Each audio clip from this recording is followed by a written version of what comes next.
ugly truth about politics.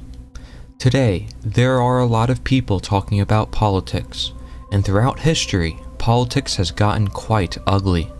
But just how ugly is it, and what can we do about it? Well, let's start with the basics. In the etymological dictionary, which breaks down the roots of words, politics from the 1520s means the, quote, science and art of government. From the early 15th century, politic means, quote, pertaining to public affairs concerning the governance of a country or people. Originally, the word may have had its roots with the Greek word polis, which means citadel, fort, city, one city, the state, community, or citizens. From these definitions, we can see that politics is all about the maintenance of an individual's living community, whatever size one may consider that community to be. While the size of change may influence notions of collectivism versus individualism, the etymological definition of politics alone leaves us open to interpretation of what actions are to be done. When most people think of politics, however, in today's world, they are particularly referring to government affairs, political actions. May that be elections, voting, government office positions, debates, campaigning, all for the effects in the world that people desire. May that be in introducing, changing, or eradicating a service, a tax, economic change, healthcare, maybe even a war. On the surface, this doesn't sound too controversial, but when we look into the world, there seems to be so much controversy over these issues and who will deliver what other people want. It has led into turmoil across the countries of the world, where the media may aggregate problems, share false stories, or push narratives, and people feel like their position is the most justified, or that other positions are wrong or straight out ridiculous. But this is only the beginning, and while it may be ugly enough for many people to outright ignore politics while others then take advantage of it, this is not the only ugliness I speak of, and my own views on how the world should operate are of no relevance here. I am afraid that the acts of politics that we use on a day-to-day basis can be within themselves harmful to our progression and evolution as a human species. If you have an open mind, so we shall evaluate what I mean by this. The first thing we must take note of is something called democide, which is the top cause of unnatural death. It is known as death by government. Take World War II, for example. The reason why it is important to first know about this is because the very same or similar political actions and processes that takes place in today's world is what has allowed such a catastrophe, which isn't so far in the past if we consider how fast it feels sometimes for time to fly by. Let us evaluate these actions. The idea of voting or electing people into positions of political power. Ask yourself, are people being the change or looking for others to be the change for them?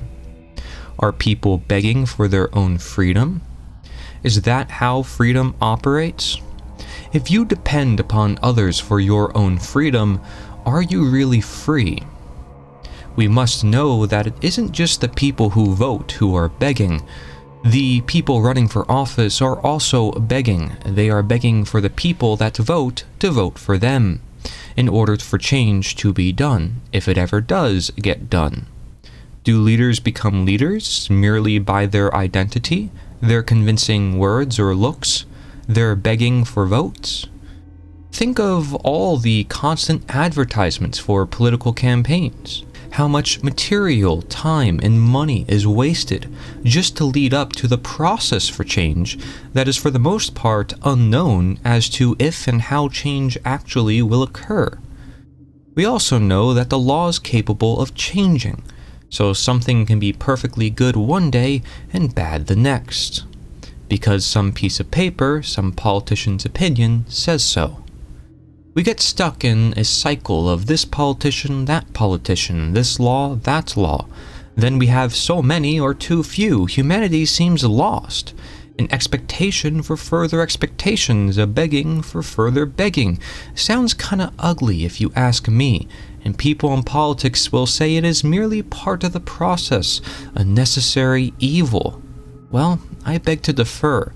I would not like to limit change to just these actions.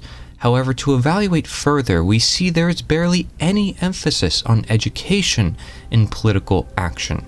For the most part, what takes place is slander, attacks from one person to another, as if it's a sports boxing match of one side against the other, where people get so wrapped up on their own side, or they get so sick that the world is not changing the way they want to see it changed, people may even resort to violence at times. If education is used, it isn't likely timeless or universal knowledge, or knowledge that helps inform the populace to self-govern. It usually is used against another political opponent or for their own political campaign or agenda. There is barely any emphasis on personal change within politics. People can have trauma and end up having even more trauma after experiencing the fear tactics used in campaigns, or all their built-up hope crashing down on them. People don't know how to define a simple right. What is freedom? What is slavery? What is democide? What is politics? What is property? What is ownership? And how all these concepts relate to one another. For what philosophy people know, it is only what is taught to them of other philosophers or those people in politics who claim to know about these subjects. Are we learning how to think or what to think? Is change limited to what is simply scribbled onto a piece of paper? Of some one person over many hundreds to thousands or millions of people? What if they did not consent? Is this world only about you and what you want? Should any one person decide for anyone else how everything should work? In politics, people tend to know that politicians lie, that they will do anything to get people's vote, and even saying that alone will gain people's trust. If it's not begging, it's deceiving. It's complaining or it's ego boasting. It's bandwagon. Do people really like politics, or do they like games? People see no other alternative to creating change, and their faith in history, which they also hope they can trust for their own country, will also attempt to validate that method of political change. They say, well, that won't happen again, we won't let it. They say, well, we learned slavery is wrong, so it's gone. They say, oh, it's illegal, so it must be immoral. They say, we just need the right people in office or the right law enacted. The right person or the right law, according to who? They say, what we decide, the collective, the majority, or the king, the queen, the magistrate, the legislature. So you want one person's opinion ruling over another person's opinion. They say, well, it's not an opinion. Well, maybe it's not. But not everyone will agree, so how will your opinion be enforced? The only answer to this is the same across the board for all political action at the end of the day: by violence. Even who people may call, quote, the greatest writer of all time, Leo Tolstoy, understood this. Every law is an opinion of man, a bunch of scribbles on paper backed by violence, enforced by other people who are seen to have more rights than other people, rights that they do not have by nature, and every politician is claiming to dictate what is right and wrong for people to do, to dictate what people's rights are.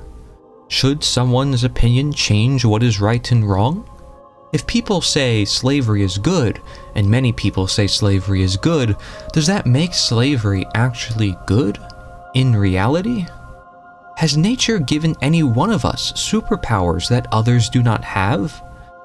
If we all are prone to faults and we all are not perfect, we all realize that we all need to help each other in this life, what makes one or few fit to rule over everyone else by the threat of violence if they don't comply? Are we willing to violate the rights of the individual in order for the collective or quote-unquote greater good? Are we willing to go to war overseas against some people we don't know because we are told to do so, or are convinced in having to do so? What lives are taken mistakenly in this process? This looks ugly. When people don't think for themselves or use their own conscience as to what is right and wrong, and instead follow orders, what can happen? Wrongdoing takes place. It goes excused and ignored.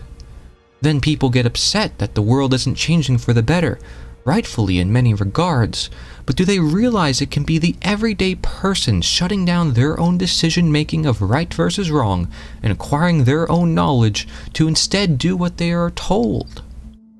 People keep blaming those who give the orders when they are among those who actually carry out those orders. Think of the golden rule: do unto others what you would want done unto them. What if you are a soldier who believes in some politician and one day they decide it is necessary for the greater good to bring your family to a concentration camp? How would it feel? What if you are living your own life and someday some soldiers from a foreign country come by and destroy all your property because their politicians said to do so? How would it feel?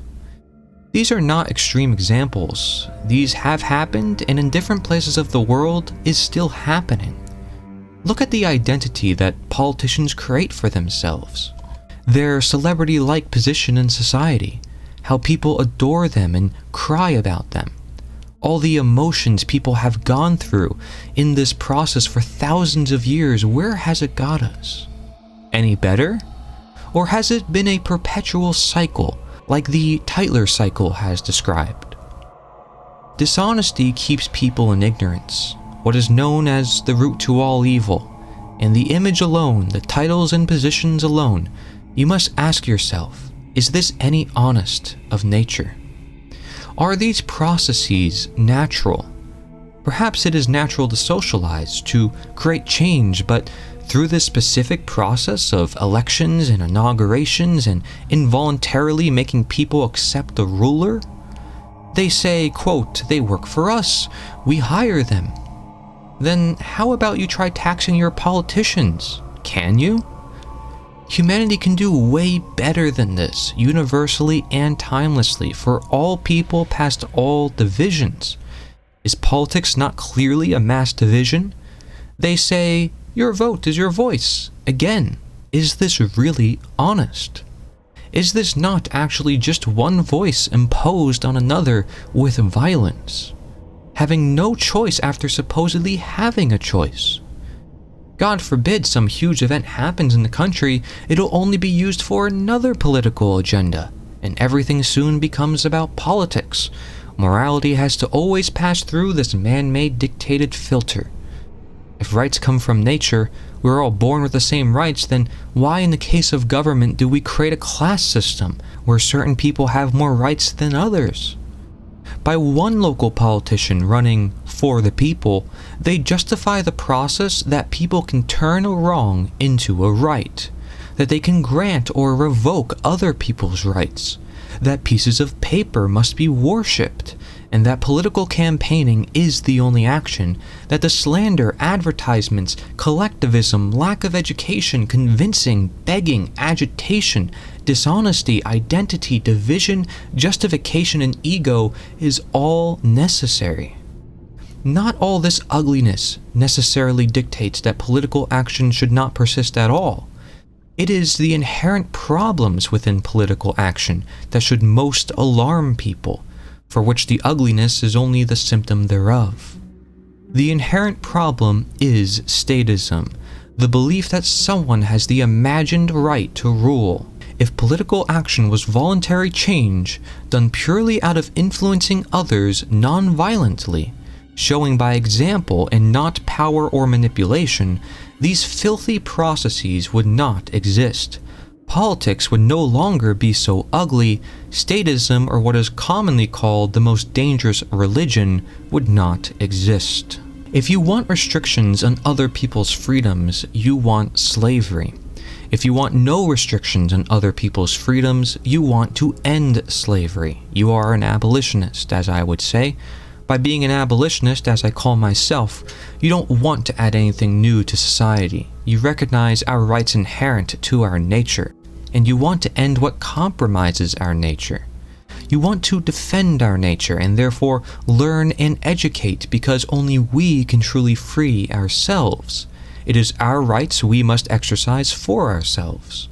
You want the best ideas to rise to the top accordingly to people's needs, but no violence for compliance is necessary. Do good ideas require violence? That doesn't sound so good to me. If you wish to dispute my points, I encourage you read The Most Dangerous Superstition by Larken Rose. A less detailed read would be The End of All Evil by Jeremy Locke. The solutions are simple. Freedom is what provides its abundance, not just one or a few. We attain and maintain it through moral power and action as the only political action. Universal and timeless education. The abolitionists who ended chattel slavery of the past used no politics. It gave them no aid. They spoke of this exact action which did give them aid, and what we can absolutely do today without any of the ugliness. Shall any ugliness come of this, it will be from those still engaged in politics. For morality seeks no conflict, it cares for all people, and this is beauty.